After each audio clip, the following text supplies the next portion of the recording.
Alors, bonjour à tous, bienvenue à notre deuxième conférence, les grandes enquêtes scientifiques. On est deux classes ici, on a aussi des écoles qui nous suivent par Internet, alors je vais vous saluer tous. D'abord, dans notre amphithéâtre, on a l'école Robert Gravel de Montréal, bonjour.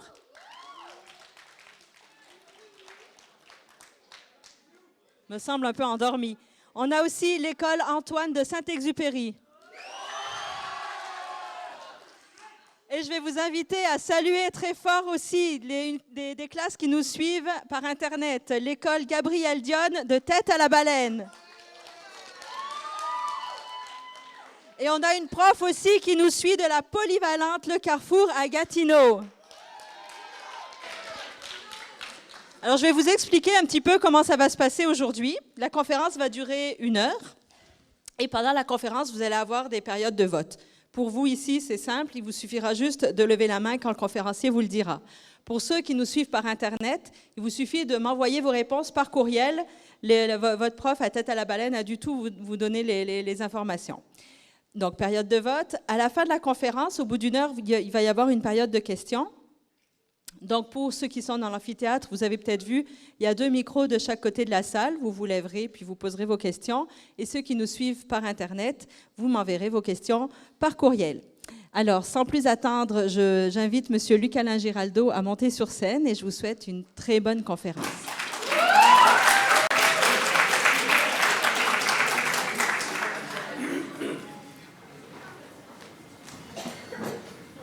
Alors, bonjour. Je m'appelle Luc-Alain Giraldo et j'ai même au cas où vous ne me voyez pas assez gros, là, j'ai une photo de moi. Donc, on insistait pour que je me présente. Je suis un professeur de biologie, mais une drôle de biologie qui se situe des fois en psycho, des fois en bio, parce que je fais du comportement animal. Alors, ça, c'est les animaux que j'étudie, pas le chronomètre, mais les oiseaux autour de moi. Des diamants mandarins, c'est des oiseaux qu'on peut acheter au pet shop. Et l'écologie comportementale, ça, c'est une araignée. Est-ce qu'elle n'est pas belle? C'est une araignée pan. Elle se pense pour un pan. Moi, j'étudie le comportement des animaux. Et l'écologie, ça s'appelle écologie comportementale parce que le genre de questions que je me pose, c'est comment le comportement des animaux est en lien, en relation avec le monde dans lequel ils vivent, avec leur écologie. Et donc, à partir du monde dans lequel ils sont, j'essaie de comprendre pourquoi ils se comportent de la manière qu'ils se comportent. Donc, on peut s'attendre à ce que, par exemple, des animaux qui vivent dans le désert ont des comportements d'animaux de désert. Et c'est parce que l'évolution, par sélection naturelle, tranquillement, leur a donné des comportements qui les faisaient survivre mieux dans le désert. Et les animaux qui vivent dans des villes, etc., ont d'autres comportements. Donc, l'écologie comportementale, c'est la science qui étudie ce lien entre le comportement des animaux et l'environnement dans lequel ils se retrouvent. Et le sujet particulier que moi j'étudie, ça s'appelle l'approvisionnement social, c'est-à-dire que les animaux, il y en a plusieurs, dont nous, les humains, les animaux, il y en a plusieurs qui mangent en groupe, qui cherchent leur nourriture en groupe et qui consomment la nourriture en groupe. Évidemment, il y a des cas spectaculaires comme les lionnes en Afrique, par exemple. Ça génère des images spectaculaires, 3-4 lionnes qui courent après un zèbre et puis qui réussit à le terrasser, l'éventrer. Moi, je trouve ça un petit peu plus difficile d'étudier ça en laboratoire. Donc, parce que les zèbres, ça prend de la place, il faut des grands corridors pour laisser courir les lions, et puis ça fait beaucoup de sang, ça m'intéresse moins. Alors, moi, j'étudie plutôt le comportement social des petits oiseaux. Mais pas parce que je suis particulièrement intéressé aux oiseaux. Moi, je suis intéressé au comportement social, mais dans mon domaine, on choisit l'animal qu'on va étudier en fonction des questions qu'on pose. Puis on va arriver à une situation comme ça où vous aurez à voter. Tantôt. Donc, ça, ce sont des oiseaux sociaux. Puis, quand je les étudie dans le laboratoire, ça a l'air de ça. Alors, je vous ai dit que j'étudiais les petits diamants mandarins. Ça, c'en est un ici qui est sur un perchoir qui mange des graines. Et puis, j'y fais jouer une vidéo où il y a d'autres compagnons qui font semblant de manger des graines avec lui. Et puis, je me demande, est-ce qu'il porte attention aux autres? Est-ce que le comportement des autres vont l'influencer? Et puis, oui. ils portent attention, puis on peut les truquer, les tromper en faisant jouer des animaux qui mangent alors qu'il n'y a pas de nourriture, puis ils vont y aller pareil, ou des animaux qui ne mangent pas alors qu'il y a plein de nourriture, puis ils ne vont pas. Donc, on peut jouer avec ça. Et ça, c'est le genre d'environnement dans lequel je travaille. C'est mes volières à l'intérieur de mon laboratoire. Puis ça, c'est des planches, puis il y a plein de petits trous, puis je cache la nourriture dans les trous. Puis les oiseaux doivent atterrir puis chercher de la nourriture. Et ce que je trouve, moi, on les voit ici de plus près, ce que je trouve de ces oiseaux-là, un peu comme peut-être vos camarades de classe, un peu comme on retrouve chez les poissons, chez les insectes, chez tous les animaux qu'on met en groupe, lorsqu'il y a une activité en groupe, il y en a qui travaillent, puis il y en a qui attendent que les autres aient fait le travail. Et c'est vrai dans les petits oiseaux, puis peut-être, il n'y en a aucun ici, hein? Ceux qui attendent que les autres travaillent sont peut-être tous restés à la maison aujourd'hui. Donc, ce n'est pas un problème. Alors, aujourd'hui, il ne faut pas que je parle trop vite, sinon on va finir dans 10 minutes. C'est supposé durer 1 heure. Alors, aujourd'hui, on va regarder un pan de ce domaine que j'appelle l'écologie comportementale. Je vous ai dit que moi, j'étais intéressé plutôt au comportement d'alimentation. J'aime ça regarder les oiseaux manger, mais il y a un autre comportement qui est fondamental et très, très important. Et ce comportement, c'est le comportement sexuel. Vous êtes sans doute au courant. Et ce comportement sert à procréer, faire des descendants et tout ça. Et peut-être que ça vous intéresse même en ce moment, la sélection d'un partenaire sexuel. C'est-à-dire avec qui j'ai des affinités, avec qui je veux sortir cette semaine, qui m'attire, qui ne m'attire surtout pas. Donc, les attirances comme ça entre sexes, et des fois à l'intérieur du même sexe, c'est la même affaire. Ces attirances-là, elles existent, elles sont normales et tout ça. Et les animaux semblent en avoir aussi. Alors, j'ai une photo ici de la magnifique grenouille. Je pense que c'est une grenouille faux-grillon, mais je ne suis pas sûr. En tout cas, c'est un crapaud, grenouille, amphibien. N'est-ce pas que c'est joli? Hein? Et étant donné que cet animal-là est complexé, il ne se trouve pas très beau, il est obligé de chanter pour se sentir plus beau. Donc, il croasse. Et c'est avec les croassements qu'il attire les femelles. Donc, on sait qu'il y a des comportements chez ces animaux qui servent à essayer d'attirer les partenaires de l'autre sexe pour éventuellement relations sérieuses. Alors, on va ouvrir une petite parenthèse sur ce, bien pas une parenthèse, on va s'en aller dans la direction, on va délaisser l'alimentation, mon sujet préféré, pour aller vers le comportement sexuel et le choix des partenaires sexuels. Et ce qu'il y a d'extraordinaire avec l'écologie comportementale, avec le comportement en général, c'est qu'on peut faire de la réelle science, on ne fait pas semblant, on fait réellement de la science, puis on n'a pas besoin de technologie absolument coûteuse, onéreuse, impossible à obtenir. Hein? Si je voulais faire de la chimie organique, déjà là, je commencerais à avoir besoin d'un laboratoire. Si je voulais faire de la biologie moléculaire, puis regarder l'ADN qui fonctionne, et ça, là, ça me prendrait encore plus de machines, puis du monde, des techniciens, des assistants, des gants. Avec le comportement animal, on peut faire de la vraie science, mais avec très peu de technologie.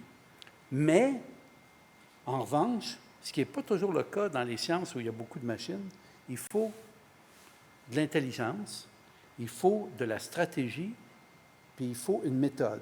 Et cette conférence est censée vous exposer un peu comment on aborde un projet scientifique. Je vais aller plus loin que ça, parce que la conférence aujourd'hui, je l'ai préparée, puis je ne vais pas vous montrer des résultats que j'ai obtenus. Ce qui est habituellement, le chercheur ou la chercheure ici vous présente un résultat qu'ils ont obtenu, puis il vous présente la méthode. Moi, je n'ai pas le résultat. Je me souviens à l'école secondaire, quand je faisais des expériences en chimie, ou à mon époque, il y avait de la chimie, de la biologie, puis de la physique. Et aujourd'hui, ça a changé de nom, puis vous faites tout ça, mais il y a des exercices de travaux pratiques. Et puis, on sait d'avance le résultat que vous êtes supposé d'avoir. Tu prends la petite poudre, tu mets avec l'autre petite poudre, tu mets de l'eau, tu brasses, supposé virer bleu. Si ce n'est pas bleu, tu t'es trompé.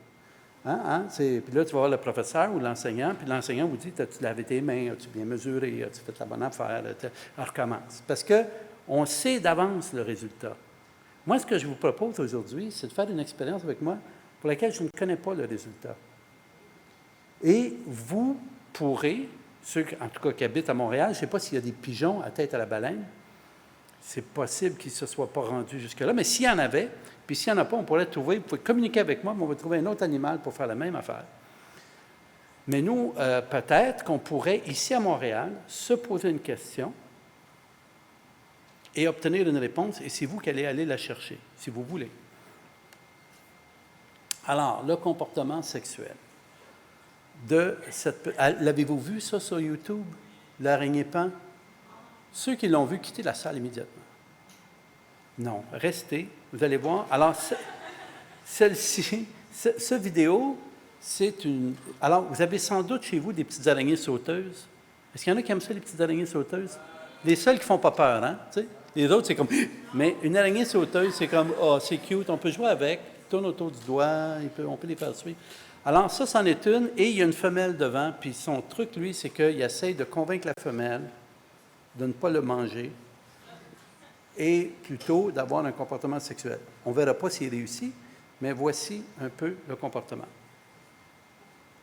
Alors ça, c'est son abdomen, puis il le remonte en haut, puis il le fait vibrer devant elle. Il lève ses pattes d'en avant, c'est un sémaphore. Hey, hey!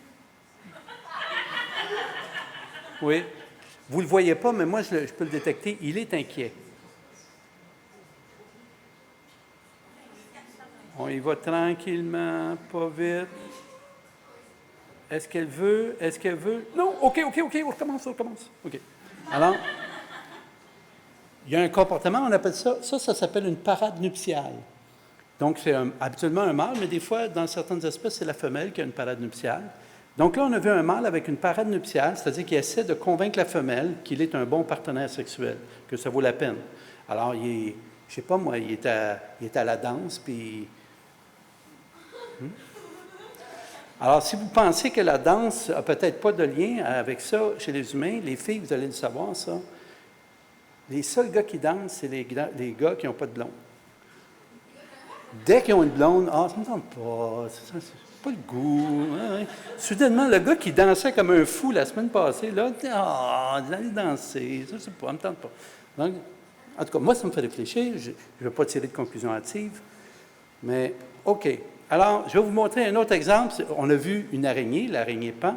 Avez-vous déjà vu un de ces oiseaux paradisiers de la forêt du sud-est asiatique? Alors ça, c'est spectaculaire. C'est le Walt Disney. Alors, c'est un oiseau noir, comme ça, et qui essaie de convaincre... On va voir une femelle qui va venir pour essayer d'être... qui va l'inspecter avec beaucoup de soin. Puis lui, il va essayer de lui montrer. Vous allez voir comment c'est spectaculaire, cette parade nuptiale-là.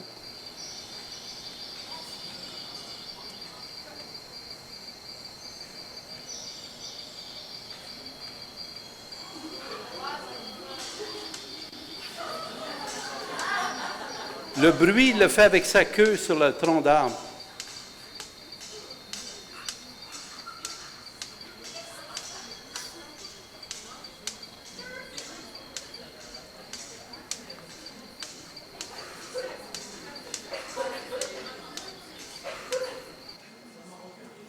Bon. On doit le dire. Si on avait ça au coin de la rue à Montréal, on serait impressionné. Hein? Là, et c'est assez spectaculaire de voir cette parade nuptiale-là. Qu'est-ce qu'elle regarde? Qu'est-ce qui a mené à ça? Comment ça a pu évoluer? Comment c'est arrivé qu'un oiseau mâle ait de l'air de ça? Il est obligé de taper sa queue sur une branche d'arbre, tu sais, comme dans une danse, puis tourner comme ça. Qu'est-ce qu'elle regarde dans ces... Ce qu'on a là, c'est pas du pigment, hein, c'est des plumes iridescentes. Donc, c'est juste le chatoiement de... C'est la même chose, le même phénomène que quand il y a une goutte d'eau une goutte d'huile sur l'eau, puis ça fait des espèces de patrons, là. C'est la diffraction de la lumière qui est sur les petits espaces, l'épaisseur du film d'huile. Dans ces plumes, il y a des petits trous, juste la bonne grosseur pour que les rayons de lumière fassent cette espèce de jeu de diffraction. Comment ça marche? Donc, les écologistes du comportement, il y en a plusieurs, qui se posent la question, comment ces trucs-là évoluent? Pourquoi le mâle se comporte comme ça? Pourquoi la femelle exige ce comportement pour pouvoir aller plus loin? Et qu'est-ce qu'elle en retire de regarder ça? Et nous, on va travailler dans ce domaine-là. On va travailler dans le domaine du choix du partenaire sexuel. Le pan, c'est l'exemple classique. Hein? Ça, c'est beau. C'est très, très beau. Et on sait que les femelles portent attention, par exemple, on appelle ça des yeux, ce qu'on voit derrière, le nombre de yeux dans la queue d'un paon, c'est ce qu'elles portent attention à ça beaucoup. Si on en enlève quelques-uns, moins intéressant. Elles portent aussi attention à, évidemment, la taille. S'il y a beaucoup d'yeux, mais la queue du paon est tout petite, non, c'est moins intéressant. Pourquoi? Il y a plusieurs hypothèses. C'est ça qu'on fait en écologie comportementale. On essaie de comprendre pourquoi il y a les comportements, les attributs que l'on voit.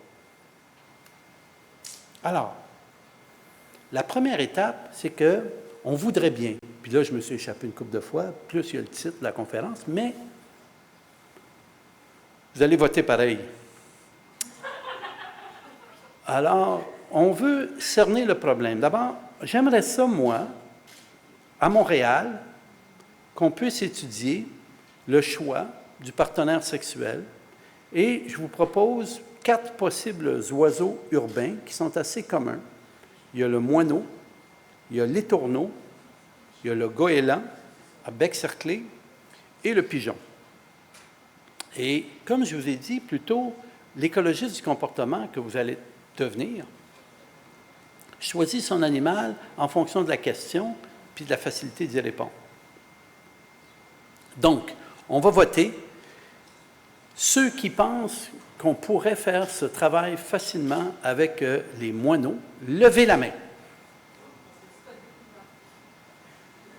Pardon? Oui, vous avez le droit. Parce que je ne vous identifie pas, bien que maintenant, je vous ai repéré. OK, fait que j'ai un vote pour le moineau. Et je suis heureux pour le moineau. 2 votes de moineau.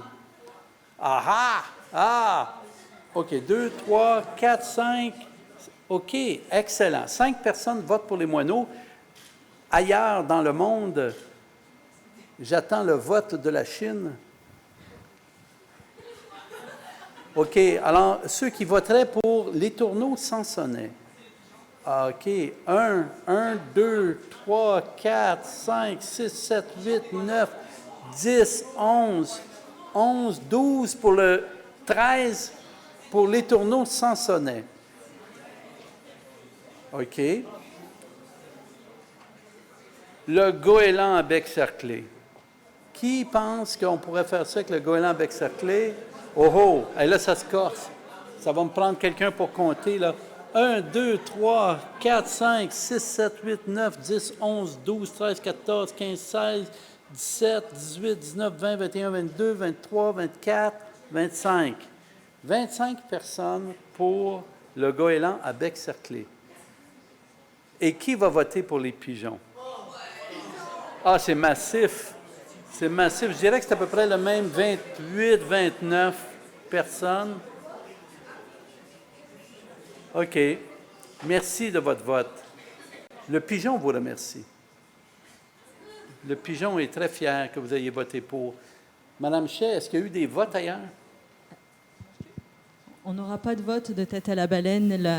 Leur connexion Internet ne fonctionne plus. Donc, ce sera juste vous ici. On a perdu tête à la baleine.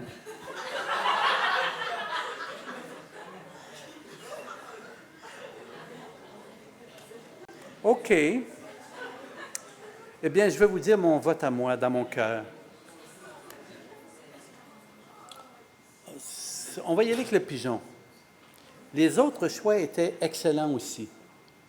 Je vais vous expliquer pourquoi le pigeon. OK? D'abord, le pigeon, on sait qu'il est monogame. C'est vrai aussi pour le goéland à bec cerclé. C'est vrai aussi pour l'étourneau. Pour le moineau, on ne sait pas. Des fois, oui. Des fois, non. Ils sont assez volages, monsieur, madame moineau. On sait que le papa et la maman investissent beaucoup dans leur rôle parental. C'est vrai aussi pour le goéland. C'est vrai aussi pour les tourneaux sansonnets. C'est vrai aussi pour le moineau. Donc, c'est-tu parce que j'ai des chouchous? Ils varient beaucoup en apparence et c'est facilement détectable. Là, vous en avez un bel exemple. Il y en a un plutôt blanc, un noir, un gris. Alors que les moineaux, ils varient aussi, hein? Mais il faudrait qu'on devienne un petit peu plus expert pour être capable de noter la variation. La variation est dans la taille. Vous savez que les mâles moineaux ont une espèce de poitrail noir, plus foncé. Les femelles n'ont pas ça. Et il y en a qui ont des poitrails assez prononcés, d'autres, c'est juste une petite tache brune, puis il y en a qui c'est des picots. Alors, ils varient, mais il faudrait qu'on porte attention à ça. Plus les moineaux, dès qu'on approche, ils s'en vont. C'est compliqué. Le goéland à bec cerclé, c'est impossible de distinguer le mâle de la femelle, à moins de regarder de très, très près. Et donc, ça ne nous sera pas donné facilement là, de partir en chaloupe sur une île dans le Saint-Laurent, puis de braver, parce qu'il faut mettre un imperméable quand on va là, parce que les goélands, pour se défendre, ils font caca. Alors, ça prend un gros chapeau, un poncho, quand on va sur l'île des Lauriers pour étudier les goélands, parce que... Alors, qu'est-ce qu'il reste? Les tourneaux sansonnets aussi, c'est très difficile, parce que la variation entre les mâles, elle existe, et les femelles y portent attention, mais c'est dans l'ultraviolet, dans les couleurs ultraviolet de leurs plumes. Fait qu'on n'est pas à veille d'avoir tout le monde des lunettes d'ultraviolet puis d'être capable de voir ces choses-là. Mais les pigeons, il y en a partout, sont assez gros, et ils sont faciles à approcher, ils ne s'en vont pas. La raison est simple, hein? C'est des animaux domestiqués. C'est comme des vaches qui se promènent, tu sais, des vaches qu'on aurait relâchées des fermes et qui vivent en ville. Hein? Les vaches, c'est des animaux qu'on a domestiqués. Les chats qui se promènent dans les ruelles aussi, qui appartiennent à personne, c'est des animaux qu'on a domestiqués, mais qui vivent à l'état sauvage ou féral, qu'on dit. Et eux, ce sont des animaux qu'on a domestiqués pour qu'ils restent avec nous. Ils nous aiment beaucoup. Puis là, on n'est plus intéressés. Alors, on les a relâchés. Puis eux, ils connaissent aucun autre endroit de vie autre que de vivre en communauté avec les humains. C'est ça leur habitat naturel à eux, comme l'habitat naturel de la vache. Ce n'est pas d'aller vivre dans la forêt, c'est d'être avec des humains, parce que sinon, elle ne vivra pas. Alors, on sait que les pigeons ont des comportements de parade sexuelle. On en a filmé une belle ici, là. Et je vais vous la présenter. Vous avez sans doute vu ça déjà.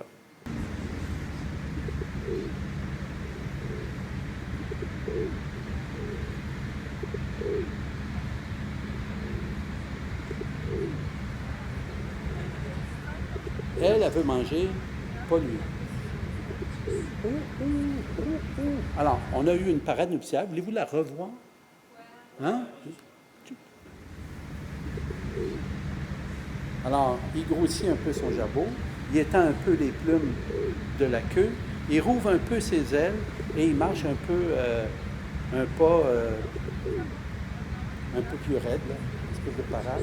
Et évidemment, il y a le son qu'on entend. OK, fait qu'on sait qu'il y a une parade nuptiale. Donc, c'est pas aussi exotique que l'araignée pan, c'est pas aussi exotique que l'oiseau paradisier, là. Mais c'est aussi weird, non? Pourquoi il fait ça? Qu'est-ce que ça donne? Pourquoi? D'abord, elle n'a même pas de l'air à regarder, là. Hein? Elle a de l'air à dire, je t'ai occupé, je t'ai pas mangé. Elle est au restaurant. Puis lui, il fait, oh. Alors, donc on sait qu'il y a quelque chose qui se passe, un comportement, puis que les femelles, plus ou moins, portent attention, mais ça doit servir à quelque chose, sinon il ne passera pas sa journée. J'ai vu des pigeons, moi, la queue usée, en force de faire ça sur le trottoir, là. Fait que, tu sais, tu dis, ils passent beaucoup de temps, là. Let's go. Alors,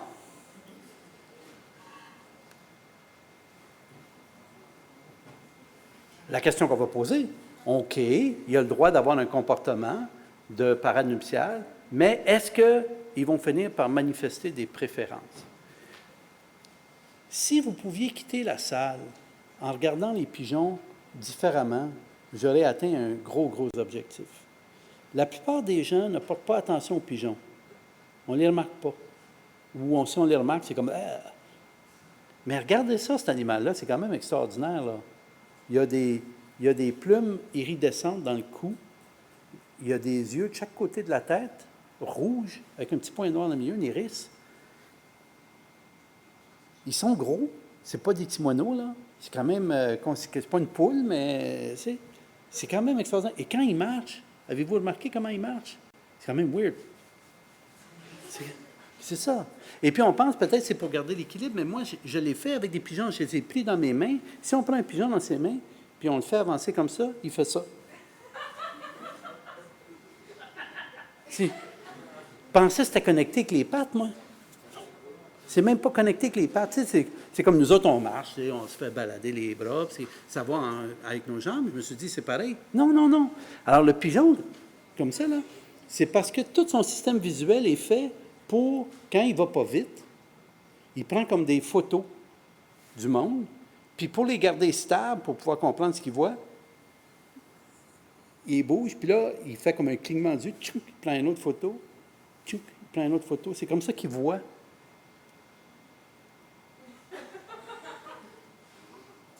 C'est un autre monde totalement. On est dans la tête d'un autre monde. Donc, le pigeon, quand vous allez le regarder, pensez à ça. C'est vraiment étrange. Ils sont partout autour de nous, puis on ne s'en rend pas compte. C'est de la nature, là. Ils n'ont pas besoin d'aller, je ne sais pas moi, en Amérique centrale, avec des araignées de même. OK? On peut faire ça ici. Alors, étape 2. Êtes-vous prêts à voter? Réchauffer vos muscles d'épaule. Alors, on va émettre des hypothèses, parce que là, on dit, OK, on veut savoir, est-ce qu'ils ont des choix? Puis après ça, bien, pouvoir émettre des hypothèses pour essayer de répondre à la question. Fait que là, l'hypothèse, on va dire, OK, est-ce que le partenaire sexuel, ils le choisissent à partir de la couleur du plumage, de la taille de l'animal ou du chant?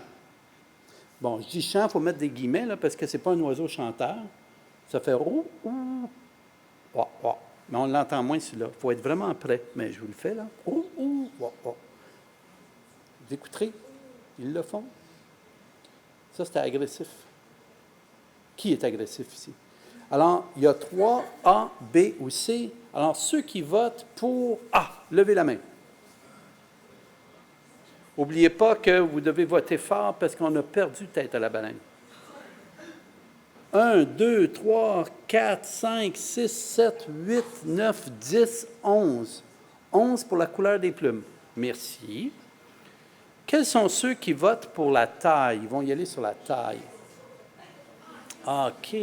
1, 2, 3, 4, 5, 6, 7, 8, 9, 10, 11, 12, 13, 14, 15, 16, 17, 18, 19, 20, 21, 22, 23, 24, 25. Puis il y a un changement d'idée là, 26. OK, 26 à 28. Et ceux qui pensent que c'est le chant, oh mon Dieu, on va penser qu'on est très nombreux ici. Hein? Alors, 1, 2, 3, 4, 5, 6, 7, 8, 9, 10, 11, 12, 13, 14, 15, 16, 17, 18, 19, 20, 21, 22, 23, 24, 25, 26. Est-ce que vous baillez ou vous votez? OK. Alors, on a 20. Donc, c'est fou, hein? C'était entre B et C. Hein? C'est ça? Pour vous autres, les oiseaux, les pigeons choisissent sur la taille.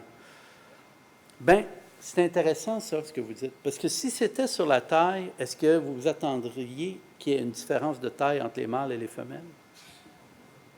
Ceux qui pensent qu'il devrait y avoir, si on choisit sur la taille, donc les femelles choisiraient des mâles sur la taille, est-ce qu'on devrait se retrouver avec une différence de taille entre les mâles et les femelles? Ceux qui disent oui, votez maintenant. 1, 2, 3, 4, 5, 6, 7, 8, 9, 10, 11, 12, 13, 14, 15, 16. À peu près 50 hein? 50 du groupe a voté oui. Eh bien, oui, normalement, on s'attendrait à ce qu'il y ait une différence de taille, et il n'y en a pas entre les pigeons. Mâles et femelles sont monomorphes, sexuellement monomorphes. Ça, c'est un mot que vous pouvez utiliser ce soir chez vous, à la table. Aujourd'hui, maman, papa, j'ai appris que les pigeons étaient sexuellement monomorphes. Ça, c'est 5 points. Ça, ils vont être très contents que vous ayez appris ça aujourd'hui. Alors, OK. Je vais, moi, plutôt émettre l'hypothèse que les pigeons choisissent sur la base de la couleur des plumes parce que, voyez-vous, il y a beaucoup de variations dans la couleur des plumes. Avez-vous remarqué ça? Peut-être pas, hein?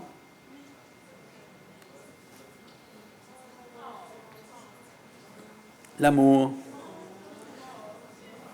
Si on dit, OK, mon hypothèse, c'est que les pigeons choisissent sur la base de la couleur de leur plume, pour que ça devienne de la science, il faut que j'émette une affirmation, un exposé que je peux aller tester.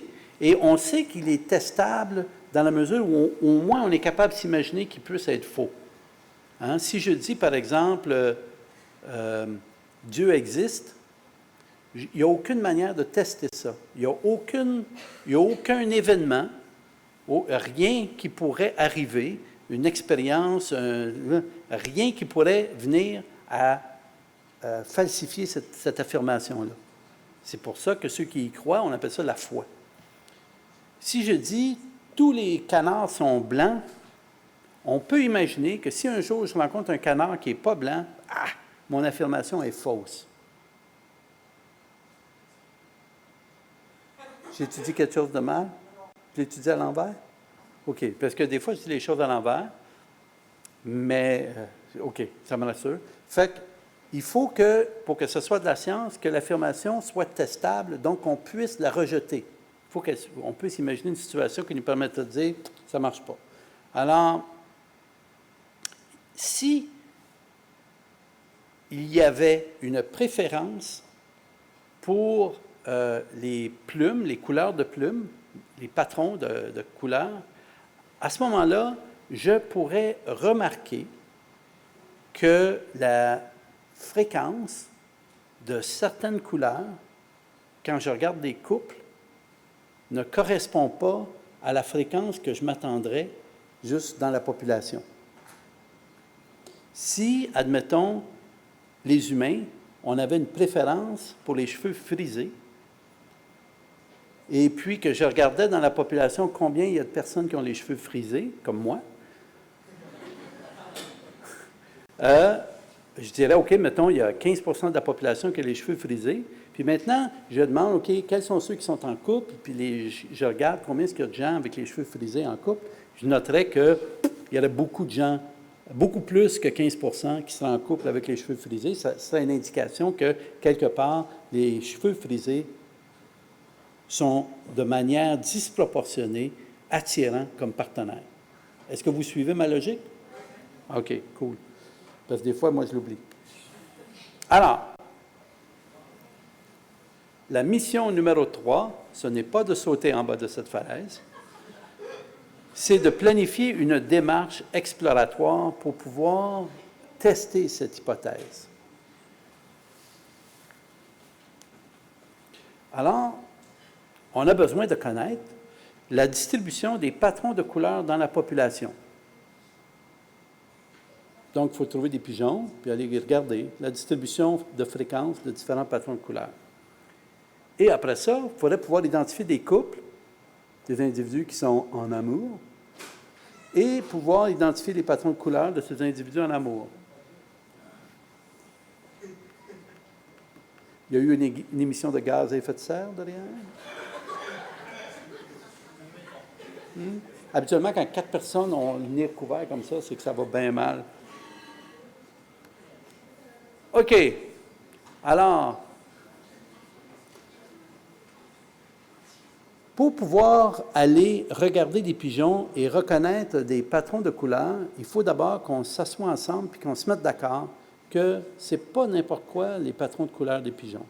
Alors, j'ai ici un magnifique poster qui a été préparé par une activité de recherche participative dans l'État de New York par l'Université de Cornell qui s'appelait le projet Pigeon Watch, qui malheureusement a plus de fonds, donc ça a arrêté. Mais ils illustraient ici les différents patrons de coloris des pigeons. Alors, on a ici le patron qu'on va appeler le bleu barré. Alors, vous voyez qu'il est gris, plutôt gris et bleu, et il y a 2 lignes noires sur les ailes. C'est les 2 barres. C'est pour ça que ça s'appelle le bleu barré. Et ça, c'est le patron de couleur ancestrale du pigeon. Alors, les pigeons ancestraux, avant qu'on les ait domestiqués, ceux qui existaient à l'état sauvage, ils avaient de l'air de ça. Sauf que le croupion, ça c'est le croupion ici, là, des pigeons sauvages, il est gris. Il n'est pas blanc. Donc, ça, on appelle ça le patron écaillé. C'est comme s'ils avaient encore les barres bleues, les barres noires, je veux dire, mais il y a un gène qui vient les troubler.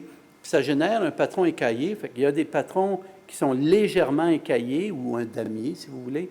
Donc, on voit encore les deux barres, mais la mélanine qui servait à colorer est distribuée un peu plus en petits damiers. Et il y en a qui sont plus foncés, des damiers plus costauds. Fait que nous, pour le besoin de la cause, pour notre expérience, on pourrait tout simplement les mettre ensemble et dire, ça, c'est des damiers. Fait qu'on a les bleus barrés, on a les damiers, puis on a ce qu'ils appellent les spreads. Les spreads, ça s'appelle comme ça parce qu'il y a un gène qui prend la mélanine et qui l'étend partout. En dessous, si on pouvait regarder en dessous, on verrait des patrons, soit des patrons un peu écaillés ou des patrons bleu barrés, mais c'est caché derrière l'espèce de robe noire qu'ils ont. Puis tous les autres, au lieu de leur donner des noms, pour vous simplifier la tâche, on va les appeler autres. Donc, il y a des bruns. Ça, on en a quelques-uns. Il y a les pies ici. Ça, alors, eux autres, ils ont de l'air des autres, excepté qu'ils se retrouvent avec du blanc, comme ici sur la tête. Il y a du blanc. Lui, il est très pie. Hein? Il y a quasiment un goéland. Lui aussi, c'est un pie parce qu'il y a du blanc dans les ailes. Donc, il est presque tout noir, mais hop, il y a des plumes blanches dans les ailes. On va l'appeler pie. Ici, il est comme le bleu barré, sauf qu'au lieu d'avoir du noir, il y a du brun. On va le mettre dans les autres. Son vrai nom, c'est le rouge barré. C'est assez rare. Puis, évidemment, il y a des rouges damiers, mais bon, on n'ira pas là. Fait qu'on va dire, OK, il y a des bleus barrés, des spreads, puis des écaillés, puis les autres. On s'entend? Fait que là, on s'en va, puis on trouve un site, puis là, on les voit, les pigeons. Ça, c'est ce qu'ils ont de l'air. C'est pas une bonne journée. Ils ont pas de l'air. Ils ont de l'air d'avoir froid, et c'est pour ça qu'ils sont autour de la flamme. Hein? Souvent, ils sont autour des bouches de métro ou de l'aération de garage. Tout ça, ça peut leur sauver la vie parce qu'il fait froid ici à Montréal. Donc, on peut regarder, par exemple, si je vous pointe celui-ci, on le mettrait dans quoi? C'est pas toujours simple, hein? Lui, il y a du blanc ici. Fait que moi, je le mettrais dans Pi. Comme lui ici, qui est presque tout noir, mais il y a du blanc sur la tête, puis il y a du blanc sur les ailes, Pi. Mais on a un beau spécimen de bleu barré ici. On en a un autre bleu barré ici. Un bleu barré ici. Lui, il est presque bleu barré, mais il y a du blanc dans l'aile, donc c'est un pie. Ça va être autre. On en a un beau brun barré ici. Mes préférés. Est-ce qu'on a des damiers? Lui, c'est un damier, je vous l'ai dit, ou un écaillé. Il y a un autre écaillé ici, un écaillé là. Des fois, c'est dur, hein? Des fois, on dit, oh, attends, il y a du blanc, c'est du blanc? Oui, il y a du blanc sur la tête. Et autre. OK. Si on le fait, il faut le faire sérieusement. Hein? On compte les catégories. Puis là, on est capable de sortir. Fait que là, vous êtes équipé, vous imprimez la page là, des morphes, là, puis vous allez sur la place publique, puis vous avez de l'air vraiment bizarre. Parce que moi, quand j'étudiais les pigeons dehors, au centre-ville, je me faisais poser beaucoup de questions. Qu'est-ce que vous faites? Je regarde les pigeons. Pourquoi vous regardez les pigeons? Bien, parce que je fais un doctorat, puis un doctorat, c'est pigeons. Là, ça part. Ou bien avec des lunettes comme ça. Des fois, je me promenais dans le centre-ville avec des jumelles, puis là, je regardais un édifice. Là, le monde te pose des questions. Qu'est-ce que tu fais? Ah, je regarde le pigeon, là. Ouais. Non, il y a un pigeon, là, sur là. C'est très, très compliqué d'étudier les animaux dans le centre-ville. Vous allez vous faire achaler beaucoup. Mais persistez. Ça vaut la peine, parce qu'on ne connaît pas la réponse à la question. Alors, OK. Là, ça, c'est bon. Fait que là, ça va nous permettre de savoir que les animaux, c'est quoi la fréquence de chaque couleur, de patron de couleur dans la population. Mais là, il faut savoir reconnaître les couples. Comment est-ce qu'on fait pour savoir que M. Pigeon est avec Mme Pigeon, puis que les deux sont d'accord, puis qu'ils sont ensemble, ils forment un couple? Alors, il y a un comportement qu'on est allé, Caroline et moi, Caroline Hall, qui a préparé le visuel de ça, puis qui a été filmé, un comportement qu'on appelle la poursuite. En anglais, c'est encore pire, ça s'appelle driving. Et c'est parce que, s'il y en a qui parlent anglais ici, là, tu sais, des fois, notre compagnon peut nous driving us nuts. Alors, c'est exactement ça qui se passe. Alors, le mâle qui est accouplé avec une femelle ne tolère pas que la femelle soit en présence d'autres pigeons. Il est jaloux. Alors, il la poursuit constamment. Autour de là, pousse, marche en avant, picard, marche en avant. C'est affolant. Tu dis, elle devrait se retourner et lui donner un coup d'aile, là, que ça finisse. Mais non, non. Puis des fois, il s'envole puis ça continue. Alors, qu'est-ce que ça a de l'air, la poursuite? Ça a l'air de ça. Oh! Marche en avant, marche. Hey, envoie. Oh, attention, il y a quelqu'un. Hey, il y en a un autre. Je t'ai dit d'avancer. Oui. Ça peut durer 10 minutes. Puis là, elle s'en va, puis il continue dans les airs. Ah oui, au nid. Le seul temps qu'elle laisse tranquille, c'est sur le nid. Une fois qu'elle est sur le nid, lui, il s'en va, puis là, il crouse les autres. C'est des pigeons, hein? Bon. Quand vous voyez ce comportement-là de poursuite, ça veut dire que vous savez même qui est le mâle et qui est la femelle, parce que la femelle, elle ne poursuit pas le mâle. Fait que le mâle est en arrière, la femelle est en avant, mais vous savez qu'ils sont en couple. Alors, dans ce cas-ci, c'est deux couples de... Alors, je fais voter. Est-ce que c'est un couple de bleu barré? Décaillé. C'est un couple décaillé. Parfait. Vous en venez bon. Il y a un deuxième comportement qu'on voit aussi sur la rue, un petit peu plus rare, mais tout aussi diagnostique qu'il s'agit d'un couple. Ça s'appelle le becquetage. C'est du becquetage nuptial. Et vous allez voir que c'est un bec vraiment bec, là. Hein? OK.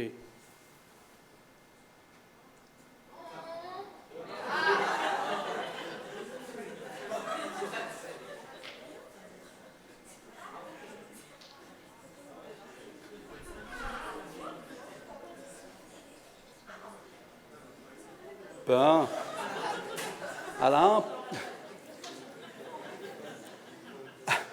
Alors, puis, c'était-tu bon? Alors, dans ce becquetage-là, le mâle passe de la nourriture à la femelle. La nourriture, il ne l'avait pas dans ses joues, là. C'est pour ça qu'il pompe. Il va la chercher dans son jabot, puis il lui régurgite un cadeau nuptial. Et c'est commun chez plusieurs oiseaux, ça. Parce que la femelle va être longtemps sur le nid et le mâle va la nourrir pendant qu'elle incube les œufs. Okay? Donc, c'est comme un test. Es-tu capable de m'apporter quelque chose de bon à manger? Hein? Et puis, fait que ça fait partie du becquetage nuptial. Donc, si vous voyez de la poursuite au sol, si vous voyez le comportement qu'on a vu au tout début, le mâle qui fait la pavane, là, ça, ce n'est pas un indice qu'il y a un couple, parce qu'il fait ça à tout le monde. Des fois, il fait un autre mâle, puis il ne sait pas, parce qu'ils se ressemblent, les pigeons, beaucoup. Fait que ça, ce n'est pas un indice qui forme un couple. Pour être sûr qu'ils forment un couple, pour être sûr qu'ils sont accouplés, il faut voir soit la becquée, soit le comportement de poursuite, ou bedon. Si vous êtes chanceux, vous les voyez sur un nid. S'ils sont les deux sur le même nid, ça, c'est sûr qu'ils sont accouplés. OK? Oui? Mais le becquetage, est-ce qu'ils font ça en public? Oui. Oui, ça arrive en public. Des fois, ils vont même copuler en public. L'autre fois, c'est un peu gênant, là. Hein? J'étais en train de faire une démonstration de gens, puis là, d'un coup, les pigeons, il y en a un qui a monté l'autre. Ça ne dure pas très longtemps, il faut être sûr. Puis là, poum, fait que ça arrive, ça aussi, c'est un signe qu'ils sont en couple. Parce que la femelle accepte d'être montée par un mâle, c'est parce qu'ils se connaissent, là. OK? Et donc, c'est pas juste oui en passant, c'est. Non. OK. Alors, bon, là, vous allez devoir faire votre travail. Vous dites, OK, je veux répondre à la question du gros monsieur chauve avec une cravate. Je veux savoir, est-ce que, oui ou non, il y a des préférences dans les accouplements chez les pigeons? Alors, vous allez vous faire une feuille de données, ça peut avoir l'air de ça, avec date, l'endroit. Puis là, en haut ici, ce que vous avez, c'est le nombre d'individus. Vous arrivez à un site, Parc La Fontaine, mettons, vous arrivez à un site, puis là, vous regardez juste, en général, qu'est-ce que j'ai comme distribution de patrons de couleurs. Les barrés bleus, combien j'en ai, les spreads, les écaillés, les autres. Puis là, vous avez une première réponse. Puis là, vous espérez pouvoir voir soit une poursuite, soit une becquetée, soit quelque chose qui vous donne un indice objectif qu'ils sont en couple. Et puis là, vous notez le premier couple, là, ici, le premier couple que vous voyez, il y en a un qui était barré bleu, puis l'autre était écaillé. Puis le deuxième couple que vous avez vu, les deux étaient bleu barré bleu. Là, vous allez à un autre endroit, aux Galeries Place Versailles, j'ai vu des pigeons là. Ou vous pouvez aller au Carré Philippe, en avant de la baie, il y a des pigeons là. Ou vous pouvez aller ici à la station de métro Saint-Laurent, il y a des pigeons là. Peut-être, savez-vous où il y a des pigeons dans votre quartier? Et puis là, vous vous asseyez à un autre endroit. Vous arrivez, nouvelle feuille, vous indiquez l'endroit, vous faites un recensement rapide, qu'est-ce qui existe comme morphe, couleur, patron de couleur. Puis là, vous espérez trouver des indices d'un couple. Puis là, ça ne se fera pas dans un après-midi, parce que c'est du comportement animal. Mon expérience du comportement animal, c'est dès qu'on les regarde, ils arrêtent. On se retourne et c'est un peu... Je pense que les enseignants ont cette expérience-là aussi dans les classes. Hein? Dès qu'on les regarde, ils arrêtent. Dès qu'on se retourne au tableau, on entend des bruits qui font signe qu'ils s'activent. Là, tu te retournes, ils arrêtent. Et les pigeons, c'est un peu comme ça. Tous les animaux sont très sensibles au fait qu'on les regarde et qu'on les observe. Et donc, étant donné que c'est difficile de trouver des indices de couple, vous allez devoir repasser et passer du temps pour pouvoir voir. Mais ça ne vous demande pas une caméra puis des affaires bien compliquées. Ça vous demande juste de l'attention, de la patience pour connaître le résultat. J'ai un étudiant dans mon laboratoire, Baptiste Gonella, qui, pour projet d'initiation à la recherche, si on veut, avait recensé les morphes, les couleurs qu'on avait à Montréal. Je suis allé dans ces données et j'ai sorti juste les données pour la population ici. Alors, si on va à Montréal, s'il n'y a pas de triché, s'il a vraiment bien regardé, s'il avait l'œil futé, s'il a utilisé de manière rigoureuse la façon de faire, lui, il a noté que sur une population de 214 pigeons à Montréal, il y en avait 36 barrés bleus, 54 spreads, 99 écaillés et 26 autres. Puis là, j'ai inventé des données. Les données pour les couples, ça, ce n'est pas des vraies données, c'était juste parce que, comme je vous ai dit au début, je ne connais pas la réponse. Vous pouvez aller chercher cette réponse facilement avec du temps et de la patience. Alors, j'ai mis, par exemple, les indices de couple, 27 barrés bleus, 41 spreads, 27 écaillés et 5 autres. C'est beaucoup de couples. Sachez qu'à Montréal, il y a peut-être juste un tiers des pigeons qui réussissent à s'accoupler puis à faire des petits. Le reste, ils attendent en ligne. Okay? Donc, c'est plus rare qu'il y ait des couples. Alors, admettons que ça, c'est les résultats que j'ai obtenus. Je les ai reproduits ici sous forme de graphique qui s'appelle un histogramme. Vous connaissez les histogrammes? Et ce que j'ai reproduit ici, c'est tout simplement, sur l'axe des Y ici, le nombre d'individus qu'on a vus, et ça, c'est les autres, les bleus barrés, les spreads et les écaillés. Puis ça, c'était les résultats qu'on avait. Et puis là, si on va regarder le nombre d'individus qui est apparié, qui est en couple, et on compare les fréquences avec ça, mettons qu'on trouve une chose comme ça. En fait, c'est écrit nombre, mais ça devrait être pourcentage, en fait. C'est la fréquence.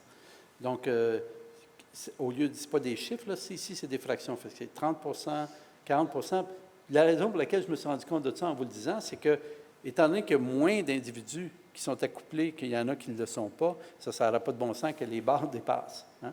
Donc, c'est des pourcentages. Ce que ça dit, c'est qu'il y a 10 12 de autres dans la population, puis à peu près juste 0,05 d'individus qui sont des couples avec un autre. Alors, si je vous présente ces données-là, si vous regardez ça, puis vous réfléchissez à l'hypothèse qu'on s'était donnée, et vous réfléchissez à la prédiction testable qu'on s'était donnée, d'après vous, est-ce que ces résultats montrent que les pigeons ont une préférence ou non? Ceux qui croient que le résultat démontre qu'il n'y a pas de préférence, levez la main. 1, 2, presque 2,5. OK. Lui, il faisait juste enlever son chandail, on est correct. OK. Ceux qui pensent que ceci démontre qu'il y a effectivement une préférence, levez la main. OK. C'est largement majoritaire. Vous croyez que ça démontre qu'il y a une préférence. Alors, vous avez voté. Et il y a une question. Avez-vous une question? Ah non, vous continuez à voter. C'était un oui très long. Très, très... Et donc, oui, effectivement, si on avait réellement ces résultats-là, ça voudrait dire que les écaillés, qui sont très, très communs dans la population, il y en a presque 50 seraient juste à 30 dans la population des appariés ou des couples.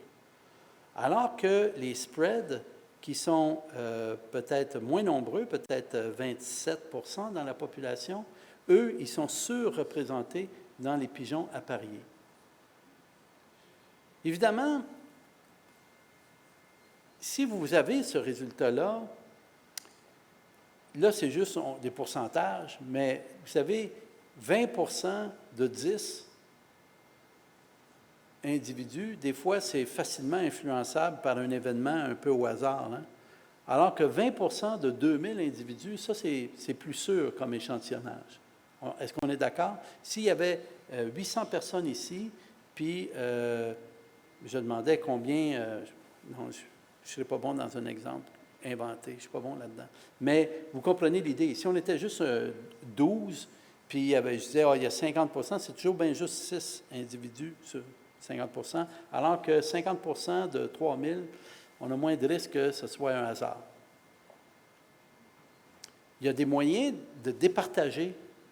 Si cette différence-là qu'on observe ici, c'est une réelle différence dans laquelle on peut vraiment avoir confiance, ou si c'est une différence qui est due juste à... Ça pourrait être dû au hasard de l'échantillonnage, parce qu'il n'y a pas beaucoup d'individus qui sont en couple. Fait que peut-être que cette année-là, par hasard, je suis tombé sur une année où, pour aucune raison autre que ça donne que c'était comme ça, il y avait plus de spread qui étaient en couple. Mais ce n'est pas vrai. Si je faisais ça pendant 15 ans, à la fin, je ne trouverais pas ce résultat-là. Ça s'appelle évidemment de faire des tests statistiques. Est-ce que vous avez appris à faire ça à l'école? N'avez-vous entendu parler? Ce test-là est très facile à faire. Ça s'appelle un qui carré. Un qui carré? C'est un X comme ça, là, avec des petits chiffres en haut. Il y en a qui disent un chi carré, mais ça m'énerve un peu. J'aime mieux dire un qui carré. Non? Ah, bien, c'est pas grave si vous ne savez pas c'est quoi, mais c'était les tests qu'on faisait quand on était, il y a très longtemps, pour déterminer si, quand on faisait des croisements génétiques, on avait les résultats qu'on voulait. Bref, on n'en fera pas un qui carré ici, mais pour faire un qui carré, il faut être capable de faire de la soustraction, de l'addition et de la division. C'est tout. Et c'est très facile d'en faire un. Si je faisais un test de qui carré avec ça, probablement qu'il me dirait que c'est une réelle différence. Alors, si vous trouvez des résultats comme ceux-là, on peut conclure que les pigeons ne choisissent pas leurs compagnons au hasard, mais qu'ils préfèrent certains patrons de couleurs plutôt que d'autres. Êtes-vous un peu déçu du résultat? Non? Vous avez de l'air un peu déçu. Mais moi, je trouve ça excitant. Oui? Vous avez une question ou vous votez? Oui? Est-ce qu'il y a de l'homosexualité? Oui. Il y en a sur à peu près 450 espèces d'animaux. C'est assez répandu. Moi, j'avais un couple de pigeons femelle-femelle chez nous. Je l'ai su parce qu'ils sont accouplés, ça allait bien, ils ont construit un nid, ils ont pondu un œuf, ils ont pondu 2 œufs. Là, j'ai dit, ça y est, hop, un 3e œuf, hop, un 4e œuf. Or, les pigeons, ça pond 2 œufs. Jamais plus que 2, fait que 4 œufs, c'était 2 femelles. Elles étaient bien heureuses, mais les petits, ils ne sont jamais sortis des coquilles. Ouais, donc, ça existe, oui. Alors, mettons qu'on trouve que les pigeons bleu barré et les pigeons spread s'aiment beaucoup, que c'est les deux morphes les plus populaires. Quelles seraient les prochaines étapes? Alors, moi, je vais vous suggérer une prochaine étape parce que je pense que l'hypothèse a beaucoup de sens. Il est possible que les pigeons, parce que et le mâle et la femelle investissent beaucoup dans la production des jeunes et qu'ils sont monogames à vie, chacun doit choisir l'autre. C'est pas comme l'araignée paon où le mâle, il ne va pas rester avec la femelle bien longtemps. Hein. Tout ce qu'il fait, c'est essayer de la convaincre, il lui passe son spermatophore, puis après ça, il s'en va. Puis c'est fini. Il ne verra plus, il ne verra pas les petits, il ne va pas contribuer. Son investissement, peanut, des gènes. Okay? Mais le pigeon, c'est un gros investissement, le mâle, et donc lui aussi a intérêt à avoir une bonne femelle, et donc ils se choisissent probablement mutuellement.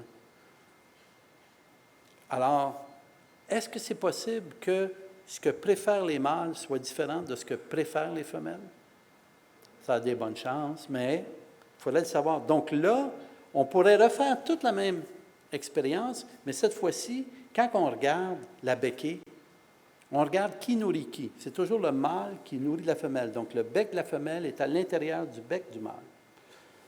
Puis quand on regarde les poursuites, c'est toujours le mâle qui poursuit la femelle. Fait que là, on saurait qui est le mâle préféré et qui est la femelle préférée. Puis là, on pourrait se poser la question, est-ce qu'ils veulent être pareils? Est-ce qu'ils veulent être différents?